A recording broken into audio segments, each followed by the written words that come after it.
Hello everyone, Manithral here, and welcome to the weekly update video for RS3.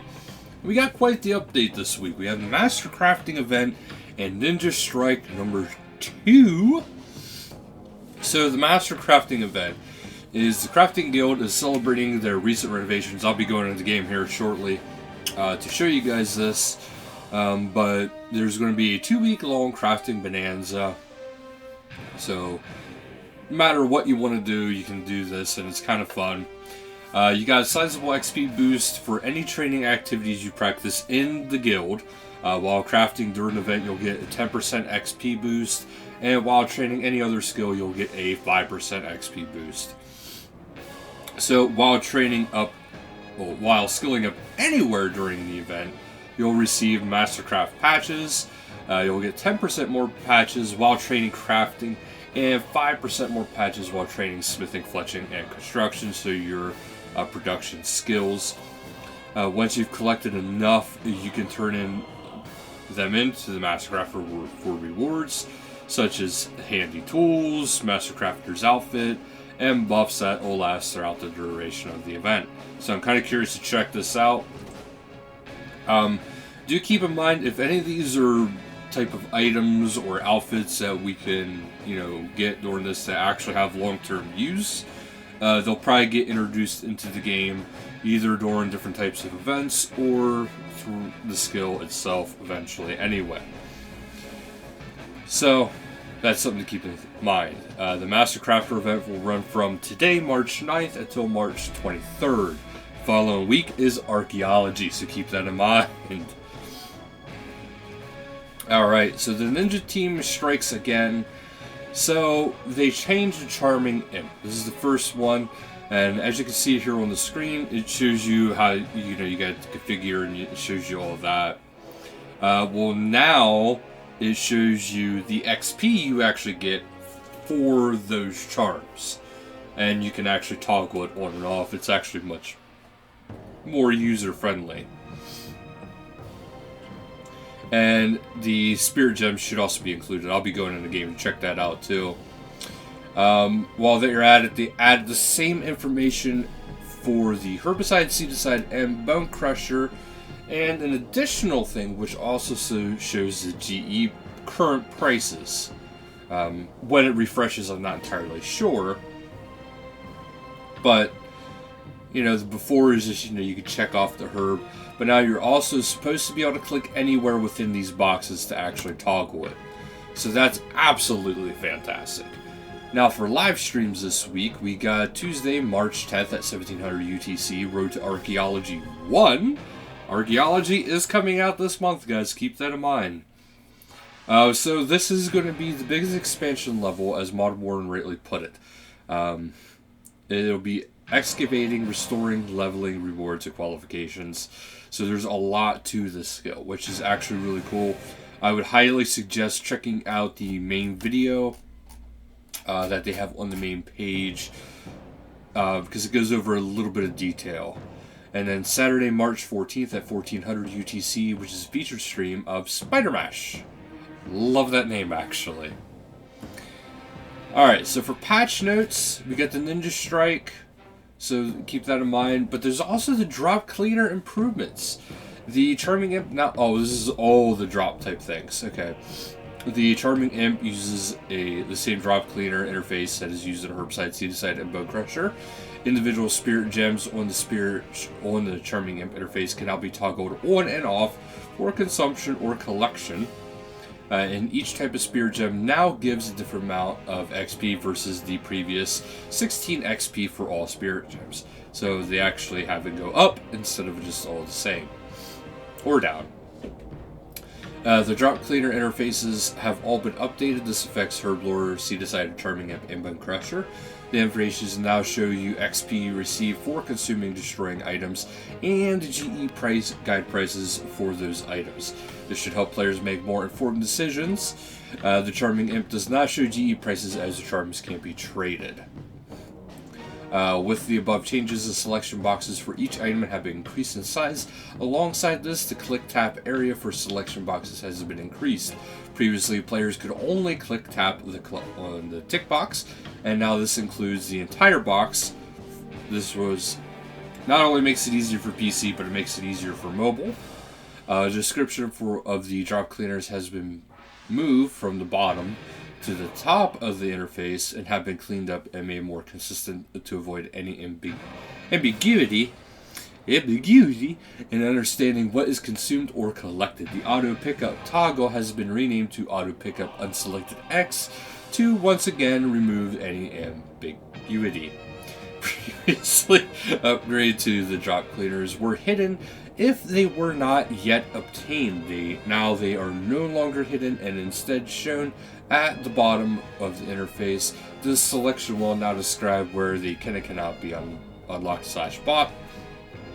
This is to better guide players towards obtaining these upgrades.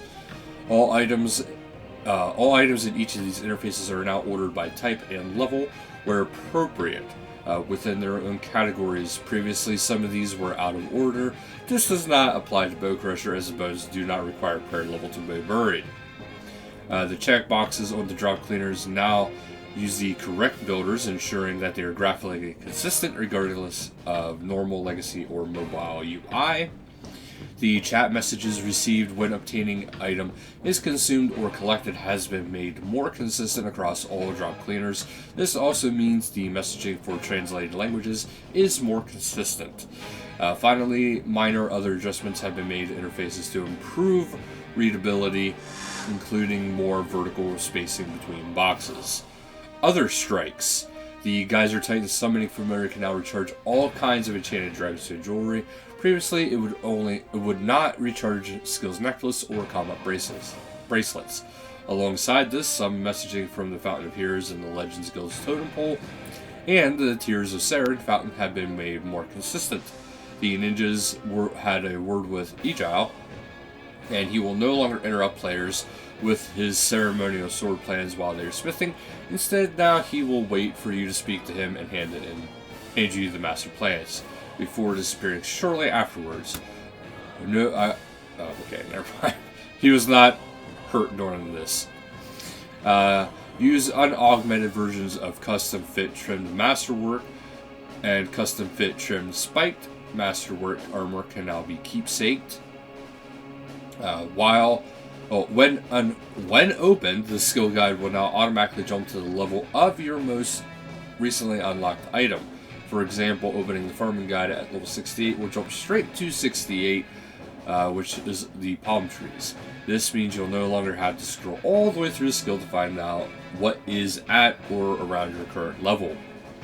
A deposit all raw fish option has been added to the magical nets at the deep sea fishing hub. This option will only deposit any raw fish in your inventory, but won't deposit anything else, such as urns, deep sea fishing hub boost. This doesn't apply to magnetic minnows, however, as they can still be turned into bait. So this is actually fantastic. Okay, so Lumbridge market improvements. War never changes, but sometimes people do. So, replace the Combat Academy flag near Lumbridge Market Bank Chest with a Bank Chest flag. Make it consistent. Remove the Combat Academy flag on the southwest corner of Lumbridge Market. The south divider was also mixed with wood fence and ropes, which has been now converted into a rope divider. The description of the opportunistic merchants in Lumbridge Market no longer specifies that they're trying to cash in on the war. Two pairs of socially awkward citizens at the Lumbridge Market have been mustered the courage to face each other. Remove looping voiceover from certain merchants and citizens in the Lumbridge Market. No more shall Lumbridge adventurers suffer the tyranny of pineapple promises and troll war gossip. Solak scaling. During the Solak encounter, the root attack once again happens after 106 instead of 58 seconds for all group sizes. A camera shake effect has been removed when base tanking Solak. Familiars using range damage will no longer break the Crazian Leviathan special attack animations. The defend animation removal was missed from Telos, and they have now been removed from this encounter. Bug fixes. Fix an issue that broke Solex animation due to knock-on effect. Knock-on. Should be knockout effect from removing the defend animations. Fix an issue preventing players from retrieving their Starfire cape from Diango. Fix an issue that caused pickaxes stored in tool belt to not work as expected and free to play. Players should no longer get a message stating that 0 oddments have been added to the currency pouch due to the oddments rebalance. Fix an issue where some treasure hunter prizes were not displaying a description for free-to-play players. Fix the bug where the adrenaline urn could not be retrieved via Diango if the player destroyed it. Fix the bug where all color variants of the Zodiac costumes could not be retrieved via Diango if the player destroyed them. So now guys, we are going to log in and we are going to check out this event, and I hope you guys are as excited for this as I am, because I want to see if that Master Crafter outfit is legit the skilling Master Crafter.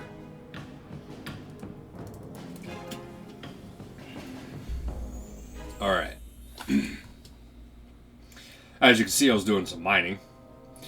Alright, so let's go to crafting. That's actually kind of decently timed because I have to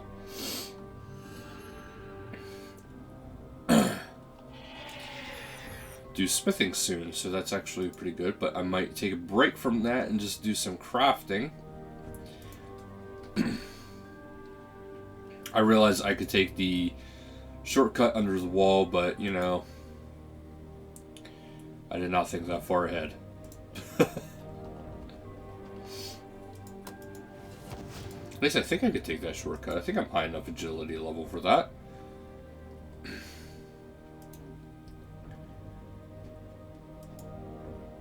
Alrighty.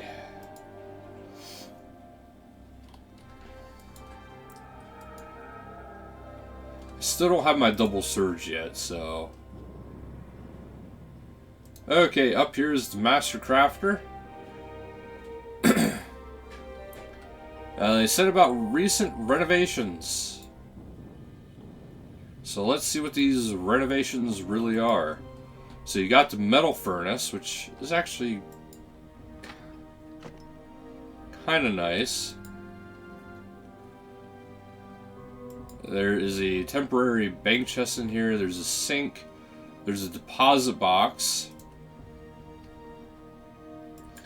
I think the chest should actually be here regardless. There's a tanner, the loom. So far, I'm not overly impressed, to be perfectly blunt. I mean, there is a cow field right outside. You know, you do have your sink. So that's the regular shop. This is the event dude. So let's open the event. So the Master Crafter is a cosmetic item, it looks like. Yep, cosmetic appearance.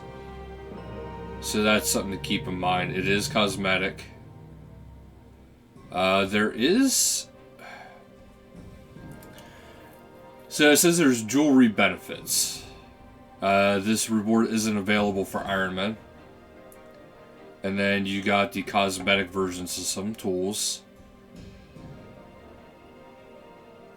There is unlocks a temporary bank chest within the crafting guild. And then you have some more cosmetics here as well. And earn benefits. And it says this reward isn't available for Iron Man. See, now, I think that is really, really, really stupid. If you're going to have stuff that you can unlock in the game, it should be unlocked for everybody. Because this is one where these benefits are unlocked. So, now I will say this would actually be, right now as it currently stands, a very good spot to come here, mine clay, wet the clay. Right there's a deposit box. You got your gold and silver in here. So, I mean, that part's not that bad. like, you can actually do a lot of your pottery right here. And there's even smelting you can do in here. So that part is actually pretty cool.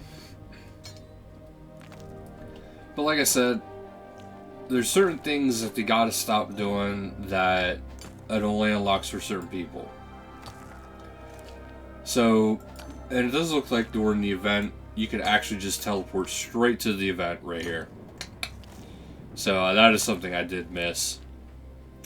So Ironman, you do not get the extra XP for doing this stuff as well. Keep that in mind. You can currently access the crafting guild for free right now, so that is something to also keep in mind. So now that that's going on, we'll go over here, we'll fill sink. Turn all the soft clay into wet clay. So I mean, this part's not too bad. This is actually going to be kind of nice, because the deposit, like, this is a spot that I completely forgot about, to be perfectly honest. There's also the Invention Workbench right here, which is kind of nice to note that, but they should just have a permanent bank chest in here. That's what should be in here, is a permanent bank chest. So of course, make the best one that you can. As you can see, I'm not getting a whole lot of this stuff going on. So there is that.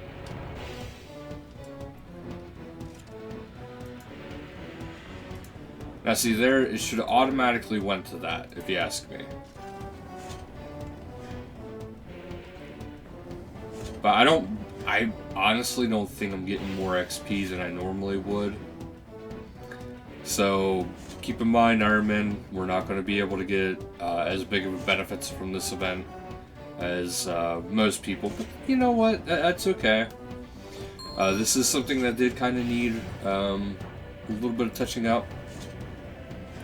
I do think they should just remove this little chest right here and have this temporary bank chest put back in that quarter and become a permanent bank chest. That is just my opinion, though.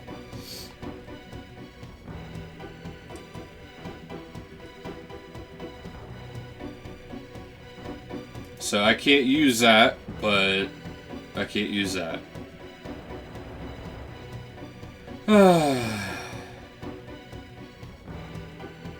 So there is that. I forgot you have to unlock that, I believe, during the Falador achievement diaries or task set. So something to keep in mind. It's a decent event. It could be a little bit better. Like I said, I would love to see like a jewelry kind of like chiseling type section. You know, maybe right here. Permanent deposit box would be great.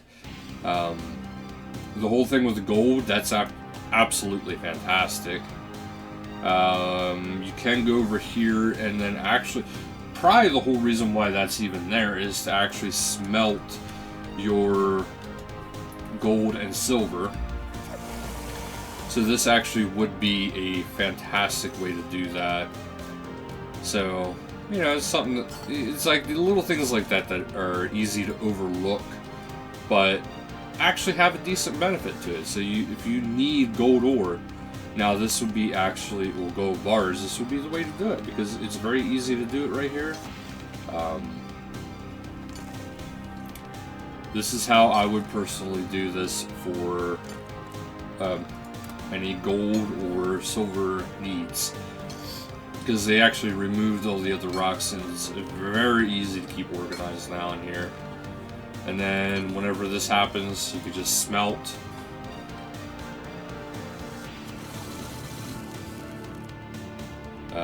Begin the project. And as you can see, like I said, very easy to do.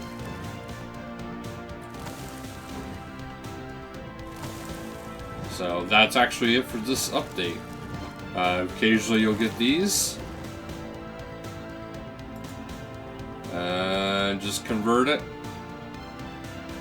Oh, that's right. I can't convert it. That's converting it to coins. So we'll just add that to the currency pouch.